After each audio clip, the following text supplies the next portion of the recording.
নমস্কার, সবাই কেমন আছেন? আমি তো খুব ভালো আছি। চলে এলাম আরেকটি লেখনী পাঠ করতে। আজকে লেখনীটার নাম হচ্ছে শিক্ষা এখন অন্ধকারে। তো শুরু করা যাক। লেখাপড়াটা এখন কোথায় যেন হারিয়ে যাচ্ছে। আগে সন্ধে হলেই পাড়ায় শোনা যেত শুধু পড়ার আওয়াজ। কম্পিটিশন করে চলতো এবারের সাথে ওই বাড়ির পড়া কত জোরে কে পড়তে পারে। প্রত্যেকেরই মা বাবা হয়তো সে সময় বলতো, দেখ ওই বাড়ির ছেলেটা বা মেয়েটা কত জোরে পড়ছে, কতক্ষণ অব্দি পড়ছে, আর তুই। সবার মধ্যে চলতো পড়ার পাশাপাশি সাংস্কৃতিক চর্চা। সে সময় বুঝি ভালো মন্দ বা মধ্যম মানের যে সকল ছাত্রছাত্রীরা পড়ার পাশাপাশি গান, নাচ, কখনো কবিতা, আঁকা এগুলো চর্চায় নিতে থাকতো। নিয়ম করে এগুলো শেখানো হতো না বা শেখানো সম্ভবও হতো না, তবুও কিন্তু নিজেদের চেষ্টায় কখনো বা স্কুলের স্যার ম্যাডামদের থেকে, কখনো পাড়ার বড় দিদি দাদাদের থেকে কিন্তু এগুলোর চর্চায় প্রত্যেকেই স্বাচ্ছন্দ্য বোধ করতো। তাহলে প্রত্যেক ছাত্রছাত্রীরা এই মাঠে ছুটে যেত খেলার জন্য। আবার কেউ বা গল্পের বই বা কমিক্স নিয়ে পড়ে বসে থাকতো। মাঠে গিয়ে প্রত্যেকে কখনো হকি, কখনো ফুটবল, কখনো বা ক্রিকেট খেলায় মেতে উঠত। আর মেয়েরা তালাচাবি, ছোঁয়াছুঁই, খোখো সেগুলো নিয়ে বেশ মজায় দিন কাটতো। পরীক্ষার সময় প্রত্যেক বাড়ি থেকে শোনা যেত পড়ার আওয়াজ। শুধু পড়া নয়, কম্পিটিশন করে পড়া চলতো। গভীর রাত অবধি প্রত্যেকটা বাড়িতে লাইট জ্বলতো, আর সেই সকল বাড়িগুলো থেকে চাপা শব্দে ভেসে আসতো পড়ার আওয়াজ।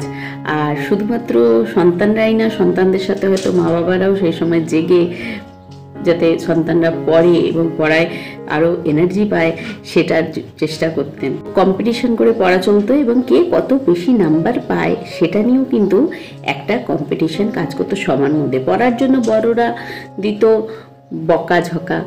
আর বোর্ড পরীক্ষার আগে তো নোটস নিয়ে চলতো একটা নিখুঁত বিশ্লেষণ। কার নোটস কত ভালো বা কোন নোটসটা পড়লে বেশি কমন আসবে, কত ঘন্টা পড়লে আরও ভালো রেজাল্ট করা যাবে, সেটা পরীক্ষার আগে থেকেই কিন্তু প্রত্যেকের মধ্যে, পরীক্ষার অনেক আগে থেকেই কিন্তু সেগুলো নিয়ে চর্চা চলতো। এবং পরীক্ষার অনেক আগে সিলেবাস শেষ করে কে কতবার জিনিসটা রিভাইজ করলো সেটা নিয়েও কিন্তু একটা কম্পিটিশন কাজ করতো। এবং বোর্ড পরীক্ষার পরে রেজাল্ট নিয়ে তো সেই সময় পাড়ায় যেন একটা মিটিংয়ের মতন বসে যেত, কার বাড়ির ছেলে মেয়ে কত বেশি নাম্বার পেলো সেই নিয়েও কম্পিটিশন থাকতো। যার জন্য ছেলেমেয়েরা পড়াতে আগ্রহ পেত।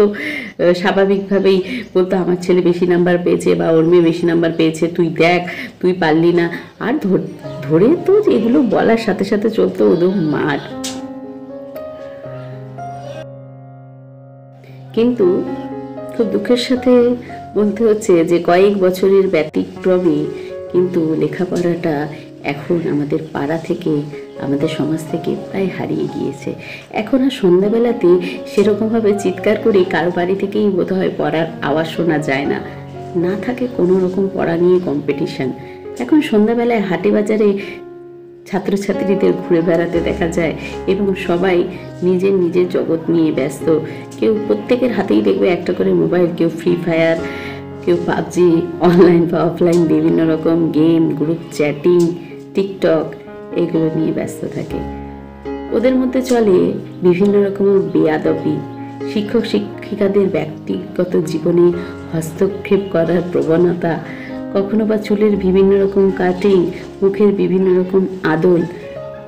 বড়রা বকা দিলে বড়দের অসম্মান করেই সেই জায়গায় বড়দেরকে চুপ করিয়ে দেয়। আর বড়রাও এখন ওদেরকে বলার হয়তো কোনো সাহস করে না। এখন ছাত্রছাত্রীদের কিছু বললেই ওরা এতটাই সেন্টিমেন্টে নিয়ে নেয়, নিজেদেরকে ক্ষতি করার চেষ্টা করে। তো সেই রকম পড়ার প্রবণতা বা মানসিকতা বা সেই রকম চলা কোথাও যেন একটা হারিয়ে গেছে। আসলে কি বলতো, শিক্ষা এখন অন্ধকারে। শিক্ষা এখন আস্তে আস্তে ধীরে ধীরে অন্ধকারে হারিয়ে যাচ্ছে। আর এটা বুঝি সমাজের পক্ষে ভীষণ রকম একটা ক্ষতিকর দিক। এভাবে চলতে থাকলে সমাজে শিক্ষার আলো কতদূর পৌঁছাবে সেই নিয়ে একটা দ্বিধা সংকোচ রয়ে যাচ্ছে। তো তোমাদের সবার দায়িত্ব শিক্ষাকে কিন্তু অন্ধকার থেকে আলোর পথ দেখানো। শিক্ষা কিন্তু আলোতে ছিল, তোমরা সেটাকে অন্ধকারে ঠেলে ফেলে দিচ্ছ। শিক্ষা অন্ধকারে গেলে সমাজের অবস্থা কি হবে সেটা নিয়ে সবাই আমরা অবগত। আমার বিশেষ করে ছাত্রছাত্রীদের উদ্দেশ্যে বলা যে তোমরা যদি একটু চেষ্টা করো, তোমরা দেখবে মোবাইলের বাইরেও একটা জগৎ রয়েছে, বইয়ের মধ্যেও একটা জগৎ রয়েছে, খুব সুন্দর। চেষ্টা করে দেখতে পারো। শিক্ষাকে অন্ধকার থেকে টেনে আনতে একমাত্র তোমরাই পারো। নমস্কার, আজকে এতটাই।